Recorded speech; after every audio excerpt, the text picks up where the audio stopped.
വൈകുന്നേരങ്ങളിൽ ചായയുടെ കൂടെയൊക്കെ കഴിക്കാൻ പറ്റിയിട്ടുള്ള എളുപ്പത്തിൽ ഉണ്ടാക്കിയെടുക്കാൻ പറ്റിയിട്ടുള്ള ഒരു സ്നാക്കിൻ്റെ റെസിപ്പിയാണ് കേട്ടോ. കുഴക്കെ പരത്തെ ഒന്നും തന്നെ വേണ്ട, ആർക്കും ഉണ്ടാക്കിയെടുക്കാം. അപ്പോൾ ആദ്യം തന്നെ ഞാനൊരു പാൻ അടുപ്പത്ത് വെച്ചിട്ട് അതിൽ ഓയിൽ ഒഴിച്ച് കൊടുത്തിട്ടുണ്ട്. ഇതിലേക്ക് ഒരു സവാള ഇതുപോലെ പൊടിയായിട്ട് അരിഞ്ഞ് ചേർത്ത് കൊടുക്കാം. പിന്നെ ഒരു 3 വെളുത്തുള്ളി അല്ലിയും ഒരു ചെറിയ കഷ്ണം ഇഞ്ചിയും കൂടെ ഇതുപോലെ നന്നായിട്ടൊന്ന് ചതച്ചെടുത്തിട്ട് അതും സവാളയിലേക്ക് ചേർത്ത് കൊടുക്കുന്നുണ്ട്. ഇനി ഒരു പച്ചമുളക് ചെറുതായിട്ട് അരിഞ്ഞതും കൂടെ ചേർത്ത് കൊടുക്കാം. പിന്നെ പാകത്തിനുള്ള ഉപ്പും കൂടെ ചേർത്ത് കൊടുത്തിട്ട് ഇതൊന്ന് വഴറ്റിയെടുക്കണം. ഉള്ളിയൊക്കെ ഇതുപോലെ ഒന്ന് വാടിക്കഴിഞ്ഞാൽ ഇനി നമുക്കിതിലേക്കൊരു 1/4 ടീസ്പൂണ് മഞ്ഞൾപ്പൊടിയും 1/2 ടീസ്പൂണ് ഗരം മസാലയും പിന്നെ 1 ടീസ്പൂണ് കാശ്മീരി മുളക് പൊടിയും കൂടെ ചേർത്ത് കൊടുക്കുന്നുണ്ട്. ഇനി ഇത് ഒന്നും കൂടി വഴറ്റിയെടുക്കണം കേട്ടോ. ഈ ഒരു മസാലയുടെ പച്ചമണം ഒന്ന് മാറി വരുന്നത് വരെ വഴറ്റി കൊടുക്കുക. എന്നിട്ട് ഇതിലേക്ക് ഞാനിതാ പൊരിച്ച് വെച്ചിട്ടുള്ള ചിക്കൻ ഇതുപോലെ ചെറുതായിട്ടൊന്ന് ക്രഷ് ചെയ്തെടുത്തിട്ടുണ്ട്.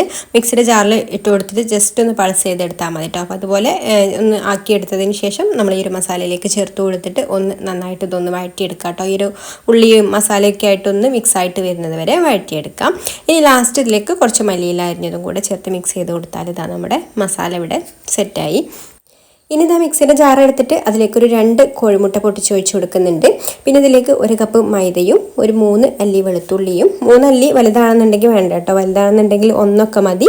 പിന്നെ ഒരു 1/2 ടീസ്പൂൺ കുരുമുളക് പൊടിയും പാകത്തിനുള്ള ഉപ്പും, ഒരു കപ്പും പിന്നെ ഒരു 2 ടേബിൾ സ്പൂണും കൂടെ പാലും, ഒരു 3/4 കപ്പ് സൺഫ്ലവർ ഓയിലും ഇത്രയും ചേർത്ത് കൊടുത്തിട്ട് ഇതൊന്ന് നന്നായിട്ട് അടിച്ചെടുക്കാം. അപ്പോൾ അതാ നമ്മുടെ ബാറ്റർ ഇവിടെ റെഡി ആയിട്ടുണ്ട്. ഇതുപോലെ ഒരു പാൻ എടുത്തിട്ടുണ്ട്. അതിലിതാ നമ്മൾ ചൂടാക്കി എടുത്തതിന് ശേഷം നെയ്യ് ഒന്ന് ബ്രഷ് ചെയ്ത് കൊടുക്കുന്നുണ്ട് കേട്ടോ. അടിയിലും സൈഡിലൊക്കെ ആയിട്ട് നെയ്യ് ഒന്ന് ഇതുപോലെ ആക്കി കൊടുക്കുക. എന്നിട്ട് ഈ ഒരു പാന് നമ്മൾ നന്നായിട്ട് ചൂടാക്കി എടുത്തിട്ടുള്ള ഒരു പഴയ തവയുടെ മുകളിലാണ് വെച്ച് കൊടുത്തിട്ടുള്ളത്. നേരിട്ട് വെച്ച് കൊടുക്കുകയാണെന്നുണ്ടെങ്കിൽ പെട്ടെന്ന് തന്നെ നമ്മൾ കരിഞ്ഞു പോകും കേട്ടോ. അപ്പോൾ ഇതുപോലെ ഒരു വേറൊരു പാനിൻ്റെ മുകളിൽ വെച്ചിട്ട് വേണം ഇത് കുക്ക് ചെയ്തെടുക്കാൻ വേണ്ടിയിട്ട്. അപ്പോൾ ആദ്യം ഈ ഒരു സോസ് പാൻ ഒന്നങ്ങ് ചൂടാക്കി എടുത്താൽ മതി കേട്ടോ. എന്നിട്ട് നെയ്യാക്കി കൊടുത്തിട്ട് പിന്നെ ഈ ഒരു ചൂടായിട്ടുള്ള പാനിൻ്റെ മുകളിൽ വെച്ച് കൊടുത്താൽ മതി. ഇനി നമുക്കിതിലേക്ക് നമ്മൾ അടിച്ചു വെച്ചിട്ടുള്ള മാവിൻ്റെ പകുതി മാവ് ഇതിലേക്ക് ഒഴിച്ചു കൊടുക്കാം. ഇനി നമുക്കിത് ആദ്യം അടച്ചു വെച്ചിട്ടൊന്ന് കുക്ക് ചെയ്തെടുക്കാം. ഒരു 10 മിനിറ്റൊക്കെ വേണ്ടി വരും കേട്ടോ ഇത് കുക്ക് ചെയ്തെടുക്കാൻ വേണ്ടിയിട്ട്. പിന്നെ കുക്കിങ്ങിൻ്റെ ടൈം നമ്മൾ എടുക്കുന്ന പാനിൻ്റെ വലിപ്പത്തിനനുസരിച്ചിട്ടാവും കേട്ടോ. കുറച്ച് പരന്നിട്ടുള്ള പാനൊക്കെ ആണെന്നുണ്ടെങ്കിൽ കുറച്ച് തിന്നായിട്ടാണ് നമ്മൾ ചെയ്യുക. അപ്പോൾ തിക്നെസ്സിനനുസരിച്ചിട്ട് കുക്കിങ്ങിൻ്റെ ടൈമും കൂടും. അപ്പോൾ ഒരു 10 മിനിറ്റൊക്കെ കഴിഞ്ഞപ്പോൾ സൈഡൊക്കെ ഇതുപോലെ ഒന്ന് കുക്കായി വന്നിട്ടുണ്ട്.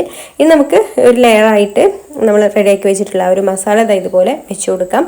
നല്ല സൈഡിലേക്കായിട്ട് മസാല വെച്ച് കൊടുക്കരുത് കേട്ടോ.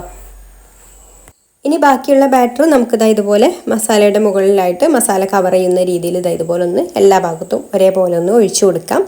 പിന്നെ കാണാനോ ഭംഗിക്ക് വേണ്ടിയിട്ട് നിങ്ങൾക്ക് വേണമെന്നുണ്ടെങ്കിൽ ഇതിൻ്റെ മുകളിൽ ടൊമാറ്റോ റൗണ്ടിൽ മുറിച്ചതോ അല്ലെങ്കിൽ ക്യാപ്സിക്കം റൗണ്ടിൽ മുറിച്ചതൊക്കെ ചേർത്ത് കൊടുക്കാം കേട്ടോ. അപ്പോൾ ഞാനിവിടെ ഇതിൻ്റെ മുകളിൽ ക്യാപ്സിക്കം ഇതുപോലെ ചെറുതായിട്ടൊന്ന് അരിഞ്ഞതും അതുപോലെ മല്ലിയിലയും കൂടെയാണ് വെച്ച് കൊടുക്കുന്നത്. എന്നിട്ട് നമുക്കിത് അടച്ചു വെച്ചിട്ട് കുക്ക് ചെയ്തെടുക്കാം. ഏകദേശം ഒരു അരമണിക്കൂറിൻ്റെ അടുത്ത് ആയിട്ടുണ്ട് കേട്ടോ ഇത് കുക്കായിട്ട് വരാൻ വേണ്ടിയിട്ട്. അപ്പോൾ സൈഡൊക്കെ നന്നായിട്ട് കുക്കായി വന്നിട്ടുണ്ട്. ഇനി നടുഭാഗത്ത് ചെറുതായിട്ടൊരു നനവ് പോലെ ഉണ്ട് കേട്ടോ. അപ്പോൾ ഞാനിതാ വേറൊരു പാൻ നന്നായിട്ട് ചൂടാക്കി എടുത്തിട്ട് അതിൽ നെയ്യ് അല്പം ഒന്ന് ഗ്രീസ് ചെയ്ത് കൊടുത്തതിന് ശേഷം ഇത് നമ്മൾ ഇതിലേക്കൊന്ന് തട്ടി കൊടുക്കുകയാണ്. എന്നിട്ട് ഈ ഒരു ഭാഗം കൂടെ റെഡിയാക്കി എടുത്താൽ ഇതാ നമ്മുടെ അടിപൊളിയായിട്ടുള്ള ചിക്കൻ പോള റെഡിയായി. അപ്പോൾ ചായയുടെ കൂടെയൊക്കെ വൈകുന്നേരം ഇതൊരൊറ്റ പീസ് മതി കേട്ടോ. ഒറ്റ പീസ് കഴിച്ചാൽ തന്നെ വയറ് നിറയും. അടിപൊളി ടേസ്റ്റാണ്, പെട്ടെന്ന് ഉണ്ടാക്കുകയും ചെയ്യാം. അപ്പോൾ വീഡിയോ ഇഷ്ടമായിട്ടുണ്ടെങ്കിൽ ലൈക്ക് ചെയ്യാനും പേജ് ഫോളോ ചെയ്യാനും മറക്കല്ലേ. താങ്ക്